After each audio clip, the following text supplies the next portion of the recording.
तो ये अपना चल रहा है 12th का एमपी बोर्ड का राजनीति, जिसमें देखेंगे चैप्टर 2 सत्ता के समकालीन केंद्र यानी कॉन्टेम्पररी सेंट्रल ऑफ पावर। अपन ने ऑब्जेक्टिव क्वेश्चन आंसर देख लिए थे, अब देखते हैं अपन subjective question answer. First question है अपना,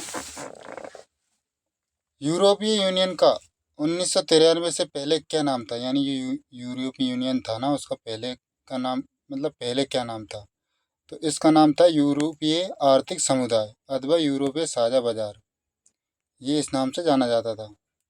दूसरा प्रश्न है अपना, यूरोपीय संघ यानी यूनियन के दो उद्देश्य लिखिए, कौन कौन से है। पहला है एक समान विदेशी एवं सुरक्षा नीति शुरू करना, मतलब एक समान, और यूनियन की एक समान नागरिकता की शुरुआत करना, मतलब सबके पास एक समान नागरिकता भी होना चाहिए और एक समान सबके पास सुरक्षा भी होना, यानी बड़ा या छोटे से कोई मतलब नहीं है।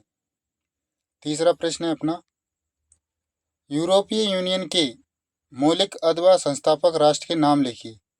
तो यूरोपीय यूनियन के मौलिक कितने थे, 27 सदस्य यूरोपीय यूनियन के 6 संस्थापक अथवा मौलिक सदस्य राष्ट्र जैसे फ्रांस, बेल्जियम, लग्जमबर्ग, नीदरलैंड, पश्चिम जर्मनी तथा इटली थे। ठीक है, मतलब सदस्य यूरोपीय यूनियन के 6 संस्थापक थे, कौन कौन से थे, France, Belgium, Luxembourg, Netherland, Germany यानी पश्चिमी जर्मनी और इटली।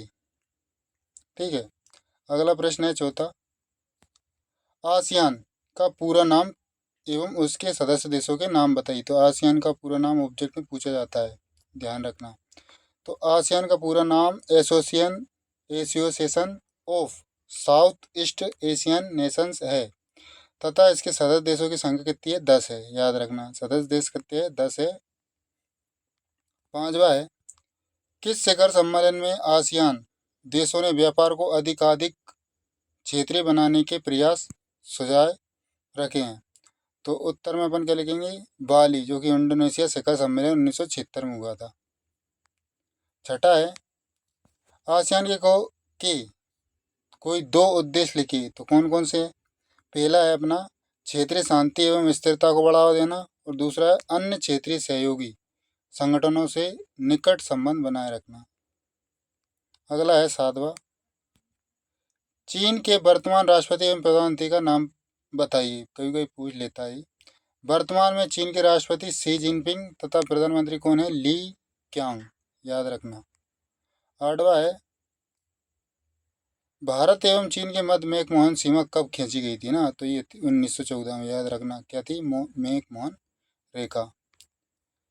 नवा है, 1962 में भारत चीन युद्ध का क्या कारण था। तो 1962 में भारत चीन युद्ध का मुख्य कारण तिब्बत समस्या एवं दोनों देशों का सीमा विवाद था। ठीक है, और दलाई लामा कौन था, तो दलाई लामा तिब्बत के धार्मिक नेता थे। ठीक है, जिससे भारत ने इनको शरण दी थी, इसी वजह से 1962 में भारत और चीन का युद्ध हुआ था। ठीक है, अगला प्रश्न है अपना 11वां, लगभग 34 वर्षों के लंबे अंतराल के बाद किस भारतीय प्रधानमंत्री चीन की यात्रा की थी, तो ये थे राजीव गांधी। ठीक है, अगला है, भारत में दलाई लामा द्वारा शरण कब ली गई थी, तो ये 1959 में ली गई थी, तब से अपना चीन से हेर फेर हो गया था। 13वां है, भारत में तिब्बती शरणार्थियों की दो बड़ी बस्तियां कौन कौन सी थी, एक तो दिल्ली थी और एक धर्मशाला, जो कि हिमाचल प्रदेश में है, याद रखना। 14वां है, भारत चीन 1962 युद्ध के पश्चात नेहरू जी के हृदय को भावुक कर देने वाला लता मंगेशकर द्वारा गाया गया गाना कौन सा था, मतलब गीत का मुखड़ा क्या था, ये मेरे वतन के लोगों, याद रखना। ठीक है, जरा आंखों में भर लो पानी, ये था 1962 के पश्चात गाया था। 15वां है, वाइट ए ग्लोरी पुस्तक की रचना किसने की थी, ये थे डॉक्टर विवासी ने, नाम याद रखना। 16वां है, वाइट ए ग्लोरी पुस्तक में किस बात का उल्लेख किया गया था, ये भारत और चीन के संबंध के बारे में बताया, वाइट ए ग्लोरी ना। 17वां है, भारत चीन के बीच वास्तविक नियंत्रण रेखा पर शांति स्थापित करने हेतु समझौता कब हुआ था, ये हुआ था 7 सितंबर 1993 में।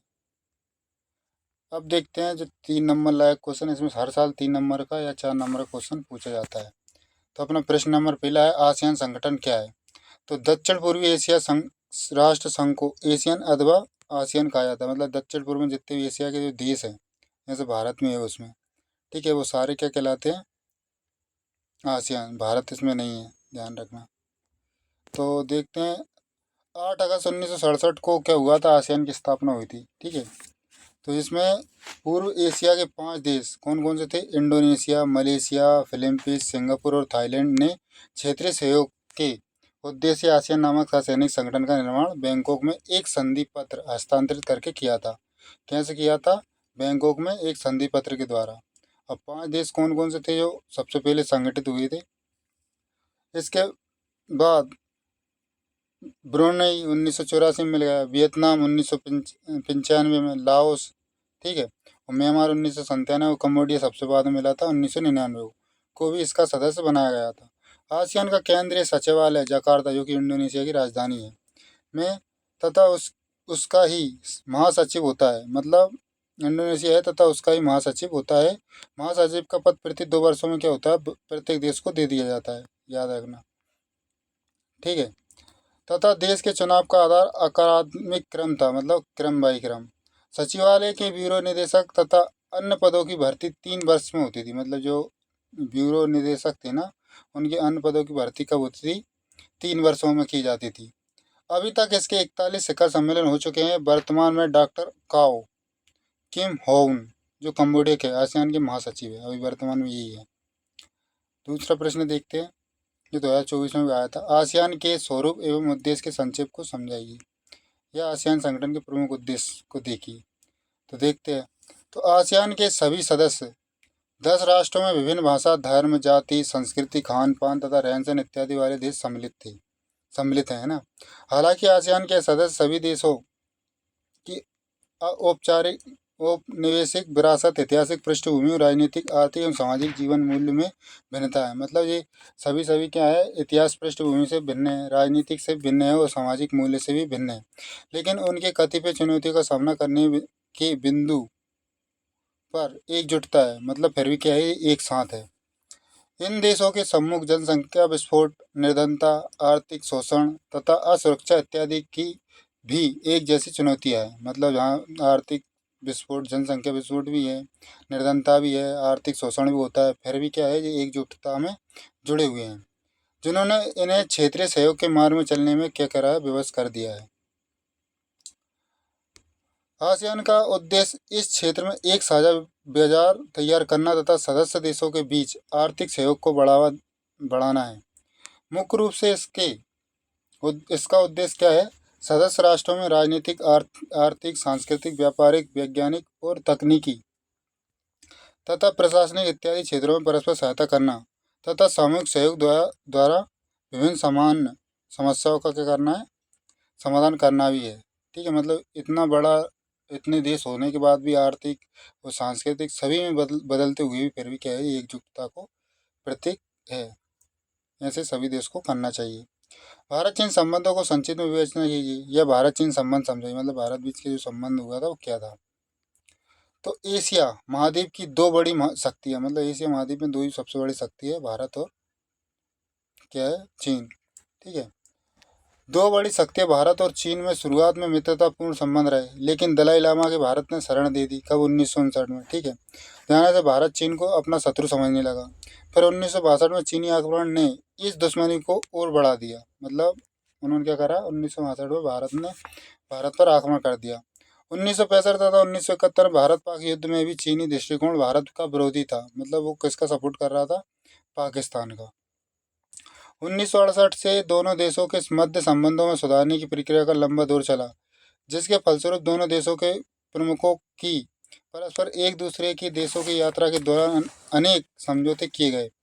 भारत चीन के सुधरते रिश्तों का ही प्रतिफल है कि चीन से अनेक वस्तुएं खुली व्यापार नीति के अंतर्गत भारत आने लगी, ठीक है।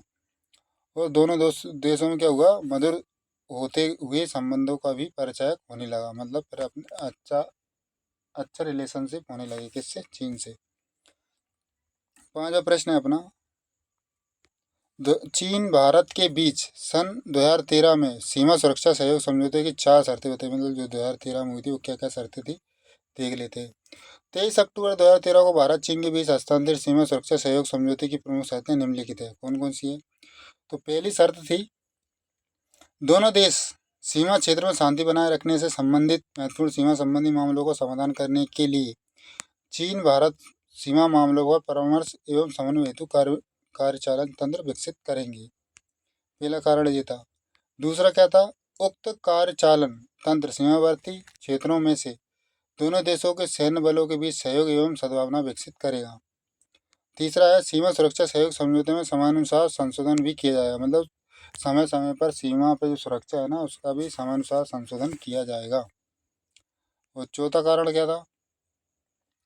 कार्यचालन तंत्र चीन तथा भारत में बारी बारी से प्रतिवर्ष एक बार अथवा 2 बार परामर्श करेगा। मतलब कम से कम इस साल में 1 या 2 बार क्या करेगा? परामर्श जरूर करेगा। और आवश्यकता अनुसार परस्पर सहमति से आपातकालीन परामर्श भी किया जा सकता है। मतलब अगर ज़्यादा गड़बड़ी दिखी तो अब क्या कर सकता है? आपातकाल भी लगा सकता है।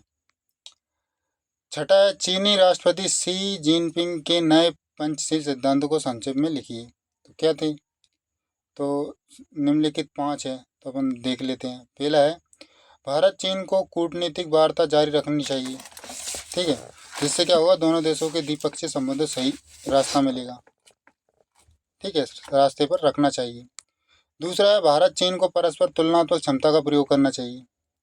ठीक है, जिसके आधारभूत संरचना, आपसी निवेश तथा अन्य क्षेत्रों को सहयोग को बढ़ावा चाहिए। तीसरा क्या है? भारत चीन को सांस्कृतिक संबंध मजबूत करने चाहिए। मतलब सांस्कृतिक संबंध है ना, वो मजबूत करने चाहिए। किसको? भारत को। आप इतना कर दो तो काम चल जाएगा। और दोनों ही देशों को अपनी मित्रता का विस्तार करना चाहिए। चौथा, दोनों ही देशों को बहुपक्षीय मंचों पर समन्वय अथवा सहयोग बढ़ाना चाहिए। मतलब एक दूसरे की हेल्प करना चाहिए तथा विकासशील देशों के हितों की रक्षा भी करनी चाहिए। पांचवा है, एक दूसरे की प्रमुख चिंताओं पर ध्यान देना चाहिए। भारत चीन के मध्य मौजूदा समस्याओं तथा मतभेदों को उचित रूप से सुलझाने का प्रयास भी अपने करना चाहिए।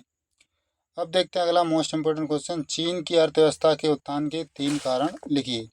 ठीक है, 3 नंबर में 2023 में पूछा था ये। तो चीन की अर्थव्यवस्था के उत्थान के 3 प्रमुख कारण निम्नलिखित है। कौन कौन से? पहला है, चीन ने अपने नेता माओ के नेतृत्व में चीनी क्रांति करी। ठीक है, जिसमें उसने अपनी अर्थव्यवस्था को बाहरी दुनिया से अलग किया। ठीक है, क्यों करा? बाहरी दुनिया से कोई मतलब ही नहीं रखा, पहले अपने देश को सुधारा उसने। यह अर्थात जहाँ से भी कर सकते हो आप। अपने देश में विकास, अपने लोगों का विकास तथा चीन से बाहर आयात निर्यात पर प्रतिबंध लगा दिया जब तक अपना देश सुधर न जाए। तो क्या करा? जो भी माल बिकेगा वो चीन के अंदर ही जाएगा। मतलब चीन की अर्थव्यवस्था सुधारी। दूसरा है, चीन ने खुले द्वार की नीति को अपनाया। मतलब खुले द्वार की मतलब कोई भी आकर यहाँ व्यापार कर सकता है। ऐसे विश्व का कोई भी देश चीन में आकर अपना व्यापार कर सकता है और अपना निवेश भी कर सकता है। खुले व्यापार की नीति का मतलब ये होता है। तीसरा है, चीन ने खेती तथा उद्योगों को निजीकरण किया। मतलब खुद को निजीकरण कर लिया। ठीक है, और इसके पश्चात वह विश्व व्यापार संगठन में सम्मिलित हो गया, जिससे उसे वैश्विक स्तर पर एक नई पहचान मिल गई। अब देखते हैं 8वां प्रश्न जो 2024 में भी आया था। भारत पर 1962 के चीन द्वारा किए गए आक्रमण के मुख्य परिणामों का उल्लेख कीजिए। मतलब 1962 में जो हुआ था वो। तो 1962 के भारत चीन युद्ध ने विदेश नीति को करारा झटका दिया। ठीक है, 1962 के भारत चीन युद्ध से प्रमुख कारण अक्साई चीन तथा अरुणाचल प्रदेश सीमावर्ती क्षेत्रों को संप्रभुता को लेकर विवाद था। क्योंकि चीन अपना हिस्सा मानता है इसको। ठीक है, जबकि ये भारत का हिस्सा है। यहाँ अक्साई चीन को भारत लद्दाख का हिस्सा मानता है। मतलब जो अक्साई चीन है ना, वो भारत का हिस्सा मानता है। और चीन शिनजियांग प्रांत का हिस्सा मानता है। मतलब शिनजियांग प्रांत का हिस्सा भी मानता है किसको? लद्दाख को। चीनी शासकीय सैन्य इतिहास के अनुसार इस युद्ध से चीन ने अपनी पश्चिमी सेक्टर की सीमा की रक्षा की नीति के लक्ष्यों को हासिल किया, क्योंकि चीन ने अक्साई चीन का वास्तविक नियंत्रण बनाए रखा। युद्ध के उपरांत भारत ने फॉरवर्ड नीति का त्याग दिया और वास्तविक नियंत्रण रेखा वास्तविक सीमाओं को परिवर्तित हो गई। और 1962 में भारत चीन के पश्चात भारतीय सेना व्यापक बदलाव किए गए। ठीक है, ये कारण था, याद रखना। अच्छा क्वेश्चन है। 9वां क्वेश्चन है, यूरोपीय संघ की कौन सी विशेषता उसे एक प्रभावी क्षेत्रीय संगठन बनाती है? ये 2022 में आया था। ठीक है, या फिर ये पूछ सकता है कि भारत चीन संबंधों के मतभेद के कारण लिखिए। तो देख लेते हैं मतभेद के कारण। अच्छा क्वेश्चन है। भारत चीन में मुख्य रूप से सीमा को लेकर विवाद 1914 में भारत की संरचना तत्कालीन ब्रिटिश सरकार एवं तिब्बत के बीच एक समझौते के अंतर्गत मैकमोहन रेखा के अस्तित्व में आई। मतलब जब भारत आज़ाद हुआ इसके बाद 1914 में क्या हुआ, मैकमोहन रेखा बनी, जिससे क्या हुआ, ब्रिटिश सरकार ने इसको रेखा को बनाया था। तो मैकमोहन रेखा अस्तित्व में आई, जिससे भारत ने स्वीकार करता है, लेकिन चीन इसे इस सीमा को नहीं मानता है। ठीक है। वो सीमा विवाद के कारण ही 1962 में भारत चीन का आक्रमण किया था, मतलब चीन ने भारत पर आक्रमण किया था इसी कारण। और चीन अरुणाचल प्रदेश को भी अपना हिस्सा मानता है। ठीक है। तथा उसे इस बात पर आपत्ति है कि भारत ने उसे एक राज्य का दर्जा भी दे दिया है। ठीक है, उसे ये भी आपत्ति है। जहां पाकिस्तान के नाविक एवं मिसाइल कार्यक्रम को चीन से भरपूर समर्थन मिला, वहीं भारत में आतंकवाद के मुद्दे पर भी पाक को चीन का मौन समर्थन प्राप्त है। ठीक है, मतलब पाकिस्तान को सपोर्ट करता है ना। भारत में दलाई लामा की मौजूदगी एवं उसके कार्यों को भी चीन ने सदैव संदेह की दृष्टि से देखा। भारत चीन के बीच ताज़ा विवाद एशियाई नेतृत्व प्राप्त करने की प्रतिस्पर्धा चीन के साथ पिछले 20 वर्षों तक लंबी मुद्दों में पाक के 11 बंदरगाह में चीन निवेश, ब्रह्मपुत्र नदी पर बांध का निर्माण तथा पाकिस्तान की चश्मा विद्युत परियोजना में चीनी परमाणु रिएक्टर का परमाणु सम्मिलित है। मतलब इतनी सारी क्या है, इसकी सारी बातें सम्मिलित है। इसके बाद देखते हैं आसियान के कार्यों की विवेचना कीजिए अथवा आसियान के कार्यों एवं भूमिका को प्रकाश डालिए।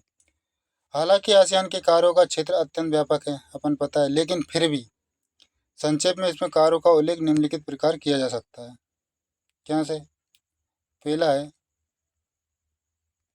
ठीक है, कारण बहुत बड़े छोटे छोटे कर लेना आप। तो समसामयिक एवं सांस्कृतिक परियोजना बनाना। आसियान की स्थायी समिति समय समय पर सामाजिक एवं सांस्कृतिक गतिविधियों से संबंधित परियोजना बनाती है, इतना कर लेना। ठीक है। इसके बाद दूसरा पॉइंट है अपना कृषि एवं पशुपालन संबंधी शिक्षा। आसियान ने खाद्य सामग्री के उत्पादन में प्राथमिकता देने के लिए किसानों को अवांछनीय तकनीक, मतलब अर्वांछनीय तकनीक शिक्षा देने हेतु, अवांछनीय गलत छप गया ना, हेतु कारगर कदम उठाए। यह विशेष रूप से गन्ना, चावल तथा पशुपालन में सहायक सिद्ध होते हैं। तीसरा है पर्यटन की सुविधा प्रदान करना। आसियान का पर्यटन के क्षेत्र में अपना एक सामूहिक संगठन आसियानटा स्थापित किया, मतलब आसियान स्थापित किया। यह संगठन बिना वीजा के सदस्य देशों में पर्यटन सुविधा प्रदान करता है, इतना कर लेना। इसके बाद है चौथा स्वतंत्र व्यापार क्षेत्र की स्थापना के प्रयास। आसियान के सदस्य क्षेत्र प्राथमिकता के आधार पर समिति वस्तुओं को स्वतंत्र व्यापार क्षेत्र यानी साझा बाजार प्रस्तावित करने के लिए प्रयासरत है। ठीक है।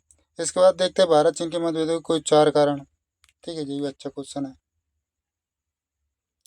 तो भारत चीन में मुख्य रूप से सीमा को लेकर विवाद है। जो 1914 में क्या हुआ था, भारत की संरचना तत्कालीन ब्रिटिश सरकार एवं तिब्बत के बीच एक समझौते के अंतर्गत मैकमोहन रेखा अस्तित्व में आई, जिससे क्या हुआ, भारत तो स्वीकार करता है, लेकिन क्या करता है, चीन इसे स्वीकार नहीं करता है।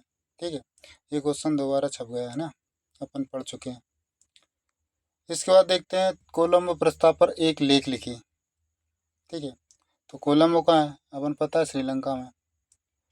तो भारत तथा चीन के बीच सीमा विवाद का समाधान करने हेतु दिसंबर 1962 में श्रीमती भंडार नायकी, जो कि कहाँ की है, श्रीलंका की है, अध्यक्षता में श्रीलंका, म्यांमार, पूर्व बर्मा बोलते हैं इसको, इंडोनेशिया, कंबोडिया, मिस्र तथा घाना देशों के प्रतिनिधियों का कोलंबो में सम्मेलन हुआ। कहाँ हुआ सम्मेलन, कोलंबो में।